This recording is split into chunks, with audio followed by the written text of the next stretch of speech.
Okay जी, last lecture में हमने देखा था कि मोमेंट क्या होता है, कपल क्या है और मोमेंट ऑफ कपल क्या होता है। तो मोमेंट ऑफ कपल के बाद इस पे कुछ क्वेश्चंस हैं, उसके बारे में हमने बात करनी है। मोमेंट ऑफ कपल जो है उसमें आपको बताया था कि दो फोर्सेस आपके पास हैं, एक एफ और एक माइनस एफ है। ये इक्वल मैग्नीट्यूड की फोर्सेस हैं बट ऑपोजिट इन डायरेक्शन है, जैसा कि ये आपको नज़र आ रहा है। और इसकी डिटेल जो है वो डिस्कस हो चुकी है प्रीवियस लेक्चर में। तो कुछ जो फार्मूले इसमें हमने देखने थे उसको देख के आगे आप कंटिन्यू करते हैं। मूवमेंट जो है उसको आप मूवमेंट ऑफ कपल को जी से डिनोट करते हैं और इसका फार्मूला आर क्रॉस एफ है। आर जो है वो मोमेंट आर्म है और फोर्स एफ जो है वो फोर्स है।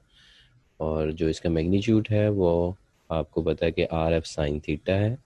आर साइन थीटा की वैल्यू डी है। इस फिगर में हमने उसको क्लियरली डिस्कस किया था कि डी किस तरह से आप उसको वैल्यू निकाल सकते हैं। बेसिकली परपेंडिकुलर डिस्टेंस को शो कर रहा है डी और ये आर साइन थीटा की वैल्यू है। सो ये एफ डी बनता है। इसका जो मैग्नीट्यूड है G is equal to F D है। और where D is the perpendicular distance between the line of action of forces F and minus F. So question number 11 है इसमें, जो इस पे बेस करता है। A couple of moment G acts on a square board ABCD of side A. Replace the couple by the forces acting along AB, BD and C. तीन आपके पास sides हैं जिसके along वो forces act कर रही हैं। ये couple of moment G हमने लेना है जो एक स्क्वायर बोर्ड है ABCD, इस पे एक्ट करेगा।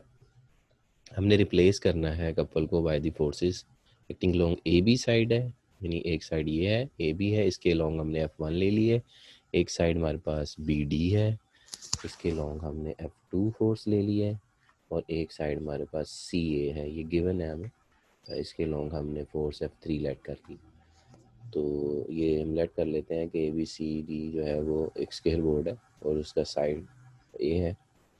और F1, F2 और F3 ये तीन फोर्सेस हमने लेट कर ली हैं जो इसकी by the forces acting along A B है, बी डी है एंड सी ए रिस्पेक्टिवली है। Where A B is a side and B D and C A are diagonals हैं। बेसिकली ए बी ये side of square board है और B D और C ए जो है वो इसके डायगोनल है। ओके, करना क्या है? Let G be a moment of a couple which we replace by the forces F1, F2 and F3 है। then by Virignin's theorem आपने रिजल्ट में देखा था कि जो G की वैल्यू है वो sum of moment of all forces होती है। तो अब इसमें कितनी फोर्सेस आपको नज़र आ रही हैं? इसमें टोटल फोर्सेस हैं, 3 फोर्सेस हैं, F1, F2 और F3। अब जितने भी पॉइंट्स इसमें इन्वॉल्व हैं उसमें आपने उनके अलोंग आपने इसको देखना है। Let's say firstly start with A. So if we take movement of all forces about A, अगर हम ए के अबाउट लेते हैं movement of all forces, so G जो है उसकी वैल्यू क्या होगी? वो इक्वल होगी F1 0, F2 ओ ए प्लस F3 0। अब इसमें बेसिकली तो फार्मूला आपको पता है कि एफ टी का फार्मूला यूज़ कर रहे हैं, जो ऊपर भी फार्मूला मैंने आपको रिमाइंड करवाया है। और इसमें जो चीज़ आपने याद रखनी है वो सिंपल है कि अगर आप ए के अबाउट बात कर रहे हैं तो ए से ये फोर्स F1 निकल रही है और एक ये वाली फोर्स आ रही है ये पॉइंट के अलावा, तो ये दोनों की दोनों ज़ीरो हो जाएंगी क्योंकि इसमें जो डिस्टेंस बनेगा परपेंडिकुलर डिस्टेंस वो ज़ीरो बनता है। और जो बचेगी वो फोर्स ये वाली होगी जो कि F2 फोर्स है। ये अबाउट ए की बात कर रहे हैं, तो F2 आपके पास बचेगी, बाकी दोनों ज़ीरो हो जाएंगी। अगर F2 बच रही है तो वो जो परपेंडिकुलर डिस्टेंस बनता है वो अब ओ ए है, यहाँ पे देखिएगा, ठीक है। ये वो परपेंडिकुलर डिस्टेंस बनता है अबाउट ए। फोर्स F2 है और जो परपेंडिकुलर डिस्टेंस है वो ओ ए है, वो क्लियरली नज़र आ रहा है इसमें। तो बाकी दोनों ज़ीरो हो जाएंगी, ये चीज़। तो ओ ए की वैल्यू हम फाइंड आउट कर लेते हैं। ओ ए की वैल्यू फाइंड करने के लिए आप चाहें तो ये बेसिकली ट्राइंगल है जिसको हम डिस्कस करना चाहते हैं। ये OAB वाली ट्राइंगल, इसको सेपरेटली चाहे ड्रॉ कर लें, इस पर ड्रॉ कर लेते हैं, बोर्ड पे ड्रॉ कर लें चाहे।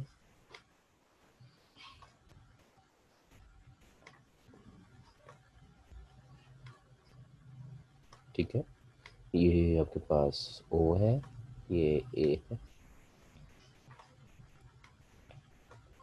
ये B है। यहाँ पे एंगल जो है वो इसका 90 डिग्री बनता है।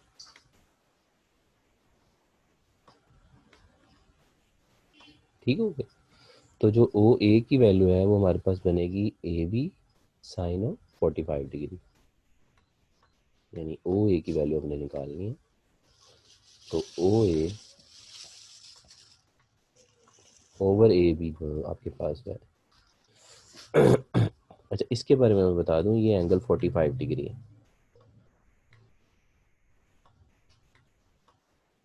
ठीक है, OA ओवर AB जो है वो आपके पास आएगा equal to sine of 45 degree.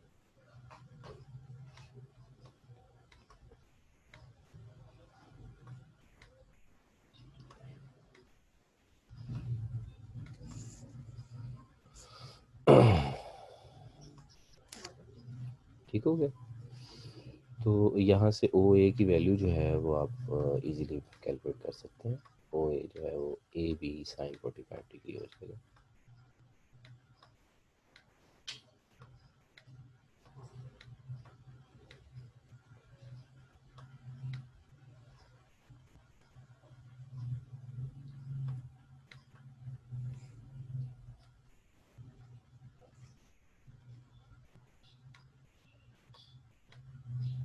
ठीक हो गया। अच्छा, AB जो है ये साइड ऑफ वो एक साइड बनती है उस स्क्वायर बोर्ड की, जिसकी लेंथ जो है वो A हमने रखी हुई है। क्योंकि स्क्वायर है तो उसकी सारी लेंथ सेम होंगी। तो AB की वैल्यू हमारे पास आ जाएगी A, और साइन 45 आपको पता है कि 1/√2 होता है। ठीक हो गया। तो OA की वैल्यू हमारे पास आएगी A ओवर √2। ये वैल्यू आप वहाँ पे आप यूज़ करें।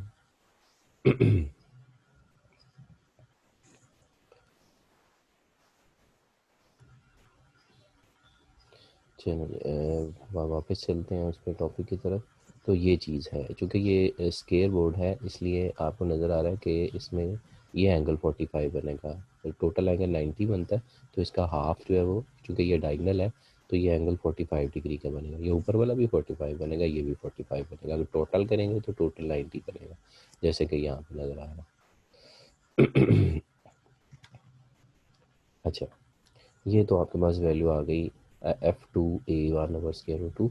और यहाँ से अगर आप F2 की वैल्यू निकालना चाहते हैं तो F2 जो है इस साइड पे ही रहेगा और √2 G के साथ चला जाएगा, तो ये बनेगा F2 की वैल्यू G√2/A। नेक्स्ट हम देखते हैं कि अगर we take the moment of all forces about B ले लेते हैं। अगर हम B के अलॉन्ग लेते हैं तो फिगर पे अगर आप गौर से देखें तो ये है पॉइंट बी। अब पॉइंट बी में F1 पॉइंट बी की तरफ आ रही है और F2 पॉइंट बी से जा रही है, तो ये दोनों तो ज़ीरो हो जाएंगी। आपके पास जो फोर्स बचनी है वो F3 बचेगी सिर्फ इस केस में। ठीक है, और F3 में जो वो परपेंडिकुलर डिस्टेंस वो बनता है आपके पास, वो OB बनता है। तो बनेगा F3 इंटू OB। तो OB की वैल्यू भी बिल्कुल इसी तरह ही निकालनी है जैसे अभी आपको बताई है। इसी फिगर को कंसिडर कर लें, OAB को। तो इसमें से आप OB की वैल्यू बिल्कुल सेम मेथड से निकाल सकते हैं, AB साइन ऑफ 45 डिग्री। क्योंकि ये एंगल भी 45 बनेगा ना, तो ये बनेगी वैल्यू। बाकी दोनों ज़ीरो हैं इसलिए वो लिखी नहीं है, और जो F3 है वो BO के साथ लिख लिया हमने। तो वो बनेगा F3 AB साइन 45 डिग्री, और AB की वैल्यू A है क्योंकि उस साइड A है बेसिकली, तो A1/√2 हो जाएगा। और F3 की वैल्यू भी यहाँ से हम निकाल लेंगे G√2/A। ये सेम वैल्यू आई है। अच्छा, अब जो तीसरा पॉइंट है वो अबाउट D है। Movement of all forces about D अगर हम लेते हैं तो उस केस में उसको कैसे आप डील करेंगे, ये है पॉइंट डी। अगर आप पॉइंट डी के अबाउट लेते हैं तो पॉइंट डी में F2 फोर्स आ रही है तो ये ज़ीरो हो जाएगी। बचेगी कौन सी, इसमें दो फोर्सेस बचेंगी, F1 बचेगी और F3 बचेगी। ये दोनों फोर्सेस आपने यूज़ करनी है। लेकिन जब आप F1 की बात कर रहे हैं तो इसमें परपेंडिकुलर डिस्टेंस ये AD बन जाएगा, पूरी साइड है ये। तो ये साइड तो है वो, चूँकि स्केयर बोर्ड है, ए साइड है, तो इसकी वैल्यू तो ए है, इसको तो आप यूज़ कर सकते हैं। ठीक है, अब जो दूसरी फोर्स है वो F2 है। F2 में जो परपेंडिकुलर डिस्टेंस है वो OD बनता है, जो ये नज़र आ रहा है। तो OD जो है F2 के साथ OD आएगा और F1 के साथ AD आएगा। ठीक है, तो AD की वैल्यू तो A हो जाएगी, तो उसको आप A कर दें। और सिमिलरली जो OD है उसको आप वहाँ से DO की वैल्यू हम निकाल सकते हैं, सेम वही ट्राइंगल कंसिडर करके। OD को हम DO बना लेते हैं। DO करेंगे तो माइनस साइन का डिफरेंस आएगा, वो हमने माइनस पाई लगा दिए। DO की वैल्यू हम बिल्कुल उसी तरह ट्राइंगल से निकाल सकते हैं, वो AD साइन 45 डिग्री बनेगा। ठीक है, और AD की वैल्यू ए ही है क्योंकि साइड जो है वो तो ए, आपको पता स्केयर बोर्ड की वजह से ए ही है, तो सो F3 A/√2 आएगा। अब यहाँ पे F3 की वैल्यू ऊपर से आपने इक्वेशन 2 में निकाली हुई है, G√2/A, तो वो बनेगी F3 की वैल्यू G√2/A। ठीक है, और A/2 है, देख सकते ये कैंसिल आउट हो गया, ए भी कैंसिल आउट हो गया, स्केयर रूट 2 भी कैंसिल आउट हो गया, जी बच गया सिर्फ। तो यहाँ से एफ यहाँ पे जो जी है वो इक्वल आएगा F1A - G। तो ये जी दूसरी साइड पे जाएगा, 2 टाइम जी हो जाएगा, और वो जो 2 है वो ला के डिवाइड कर दें आप, तो आपके पास बेसिकली F1 की वैल्यू हमने निकालनी होती है, बल्कि उधर ही रहने देते, चलो एक स्टेप एक्स्ट्रा किया हुआ इसमें। F1 जो है वो हो जाएगा 2G/।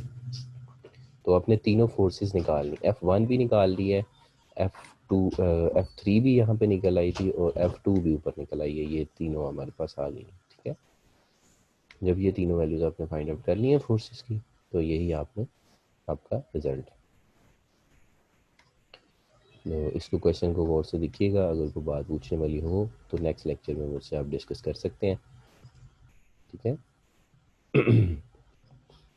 तो यही आपका क्वेश्चन था, आपने रिप्लेस करना था the couple of forces acting along AB BD and CA। ठीक है, कपल को हमने फोर्सेस के साथ रिप्लेस कर दिया F1 F2 F3 के साथ। अच्छा, इसमें एक डेफिनेशन है, इसको आप नोट कर लें। इक्विवेलेंट कपल की डेफिनेशन है, any two couples of the equal moment lying in the same plane are called equivalent couples होते हैं। ठीक है, यानी उनके जो मोमेंट्स हैं अगर वो इक्वल हो और वो सेम प्लेन में लाई करें तो हम उन कपल्स को इक्विवेलेंट कपल्स कहते हैं। बहरहाल इसमें कुछ रिजल्ट्स भी हैं, जैसे ये एक थ्योरम है, रिजल्ट है जिसकी स्टेटमेंट लिखी हुई है। तो रिजल्ट्स जो इंपॉर्टेंट हैं वो आपको पहले भी बताए थे, जिन पे क्वेश्चंस भी किए हैं, जिनके प्रूव करने हैं वो भी आपको साथ साथ बता रहे हैं। तो बाकियों के जो है एटलीस्ट स्टेटमेंट्स आप लोग उसको आपको आनी चाहिए। ठीक है, सो इसमें जो रिज़ल्ट है इसमें यह है कि the effect of a couple upon a rigid body is unaltered. Unaltered का मतलब होता है अनचेंज्ड, यानी चेंज नहीं होगा वो, if it is replaced by any other couple of same moment lying in the same plane. ठीक है, बहरहाल इनको आप याद कर लें, इतना ही इनफ होगा। प्रूव को आप अपने तौर पे देख सकते हैं। ये कंपोजिशन ऑफ कपल्स हैं, इसमें कोप्लेनर कपल्स ऑफ मोमेंट्स हैं G1 to GN है, और are equivalent to a single couple lying in the same plane है whose moment of G is given by G is equal to G1 plus G2 plus on G। यानी जो अगर coplanar couples हों of moments हैं, यानी वो G1 G2 so on GN है, ये इक्विवेलेंट होंगे किसी सिंगल कपल के, जो कि इसी प्लेन में लाई करेगा और उसका मोमेंट जो है वो उसने जी रखा हुआ है। ठीक है, तो इसकी स्टेटमेंट जो है इसको भी आप पढ़ें। आपको आनी चाहिए। और ये एक नोट लिखा हुआ है, इन चीज़ों को नोट कर लिया करें for the objective purpose. Hence the necessary and the sufficient condition for the equilibrium of a system of coplanar couples is that उसमें necessary sufficient condition ये है कि उनका जो sum of couple होगा वो ज़ीरो होगा।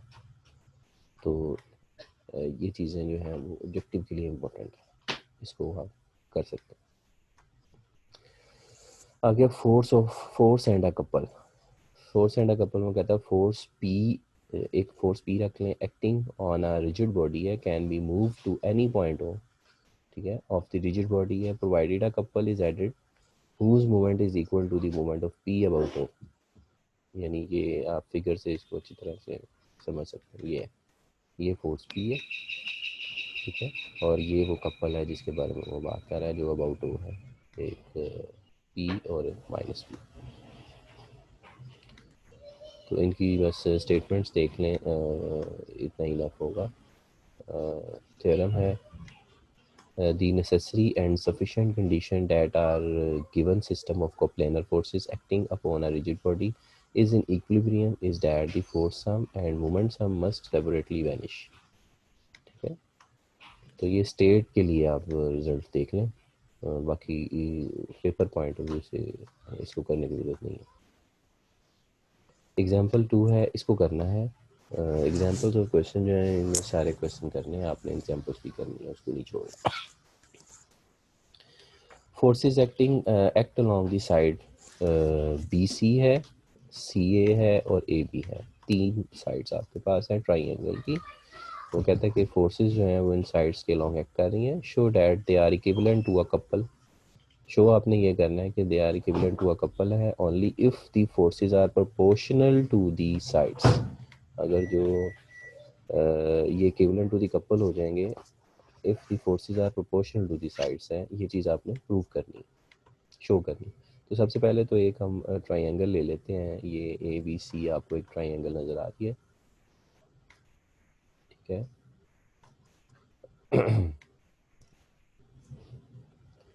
और इनके अलोंग जो है वो फोर्सेस आपने ले ली हैं। फोर्सेस क्या हैं, ए बी के अलोंग लैम्डा ए बी आपने ले लिया है, बी सी के along mu time B C ले लिया है, और सी ए के along nu time C A कर लें या वी कर लें, जो भी आपने करना है। लैम्डा वी म्यू न्यू है बेसिकली। तो ये लेट कर लिया कि जो फोर्सेस हैं acting along the sides of triangle है, वो ये तीन फोर्सेस हैं, ठीक है, तीनों साइड्स के अलोंग एक्ट कर रही हैं। Since the forces are equivalent to a couple, ये गिवन है कि फोर्सेस जो हैं वो इक्विवेलेंट टू अ कपल हैं। So this implies that the moments of forces about any point remains the same. यानी हर पॉइंट के अलोंग जो है मोमेंट ऑफ कपल जो है वो सेम होना चाहिए, ठीक हो गया। तो इसका मतलब ये हो गया कि sum of moment of forces about A जो होगा वो इक्वल होना चाहिए sum of moment of forces about B के, और वो इक्वल होना चाहिए sum of moment of forces about C के। तो तीनों को हमने सेम कर दी। अच्छा, अब मोमेंट का जो फार्मूला है वो आप यूज़ करेंगे। बेसिकली यहाँ पे मैग्नीट्यूड की बात कर रहे हैं, तो आर क्रॉस एफ जो मोमेंट आर्म है और साथ में जो फोर्स है वो आपने यूज़ करना है।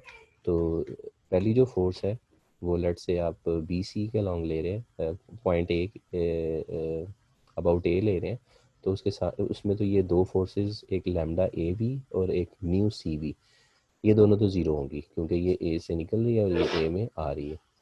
तो ये दोनों फोर्सेस ज़ीरो हैं, सिर्फ ये फोर्स बचेगी, ये जो इसके सामने वाली साइड बी सी है इसके अलॉन्ग आ रही है, जो म्यू टाइम बी सी है, और इसका जो मोमेंट आर्म है वो ए बी बनेगा, ठीक है। सो ये बनेगा A B cross mu time B C. Similarly जब आप बी की बात करेंगे तो बी में लेमडा ए बी और म्यू टाइम बी सी, ये दोनों फोर्सेस ज़ीरो हो जाएंगी, और इसके जो सामने वाली साइड है सी ए, इसके लॉन्ग फोर्स है न्यू टाइम सी ए, ये बचेगी सिर्फ, और इसका जो मोमेंट आर्म है वो बी सी बचेगा, ठीक हो गया।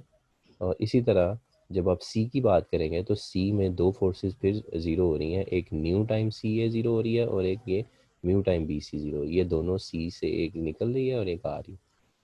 तो ये दोनों ज़ीरो हो जाएंगी। उसके सामने वाली साइड ए बी के अलॉन्ग जो फोर्स है लेमडा ए बी ये बचेगी, और इसका जो मोमेंट आर्म है वो सी ए हो जाएगा। तो ये तीनों आपको नज़र आ रही हैं, ये देखें नीचे। पहली A B cross mu time B C है ए के अबाउट, और बी के about B C cross nu time C A है मैग्नीट्यूड, और जो तीसरी सी के अबाउट है वो C A cross lambda times A B है। अच्छा, अब इसमें म्यू जो है वो तो बेसिकली कांस्टेंट है, उसे बाहर ले जाएं आप, नंबर है, वो बाहर चला जाएगा। ए बी का क्रॉस बी सी के साथ आ जाएगा, इसी तरह बी सी का क्रॉस सी ए के साथ आ जाएगा, और इसी तरह सी ए का क्रॉस ए बी के साथ आ जाएगा। अब बेसिकली जो ट्राइंगल एरिया ऑफ ट्राइंगल का फॉर्मूला होता है वो दो कंसेक्यूटिव साइड्स की क्रॉस प्रोडक्ट का मैग्नीट्यूड है। और फार्मूला अगर आपने लिखना है तो आप लिख सकते हैं।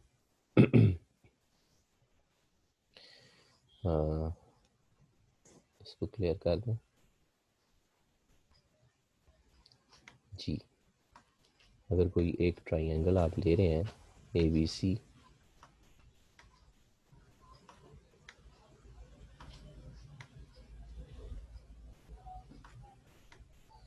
ठीक है, तो इसमें कंसेक्यूटिव साइड ये ए बी और बी सी बनती है। तो फार्मूला एरिया ऑफ ट्राइंगल का आपके पास होता है 1/2।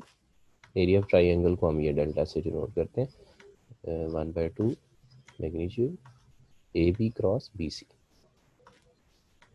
साइड ए बी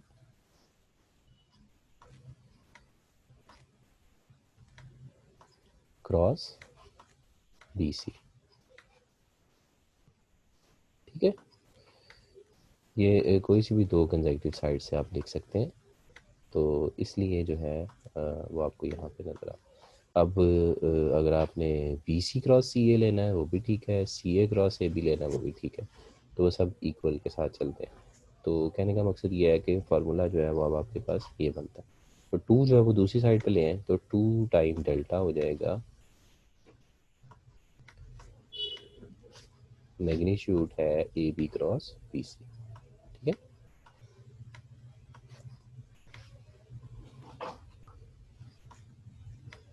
ये चीज़ बने।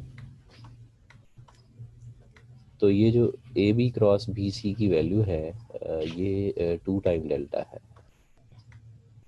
इसको वहाँ पे हम रिप्लेस कर देते हैं। इसी तरह बी सी क्रॉस सी ए की वैल्यू भी टू टाइम डेल्टा है, और C A cross A B की वैल्यू भी टू टाइम डेल्टा है। ओके जी, चलिए बैक चले जाते हैं। ओके, तो ये हमारे पास आ जाएगा two time delta into mu, ठीक है, और फिर two time delta into nu, और फिर two time delta into lambda. तो टू टाइम डेल्टा तो कैंसिल आउट हो जाएंगे क्योंकि डेल्टा एरिया ट्राइंगल उसने बता दिया। तो ये आपके पास इक्वल आ जाएंगे सारे, mu equal to nu equal to lambda है। तो हैंस दी फोर्सेस आर, उन सब फोर्सेस को आप लैम्डा से भी मेंशन कर सकते हैं कि लैम्डा ए बी है, बी लैम्डा बी सी है, लैम्डा ए सी है। सो मतलब क्या है इसका, बेसिकली इसका मतलब ये है कि जो फोर्सेस है वो are proportional to the sides of the triangle है। ये था इसका बेसिकली जो टास्क था इस क्वेश्चन का। तो इसको आप देखिएगा, अगर इसमें कोई इशू आपको नज़र आएगा तो इंशाल्लाह नेक्स्ट लेक्चर में हम इनको डील कर सकते हैं। और ये लेक्चर मैं अपलोड कर रहा हूँ, इस लेक्चर को आज ही देखना है और इसको क्लियर करना है। कल वाले लेक्चर में अगर कोई क्वेश्चन हो तो पहले कीजिएगा और फिर हम आगे चलेंगे लेक्चर में। ओके जी, आज के लिए इतना ही है। अल्लाह हाफिज़।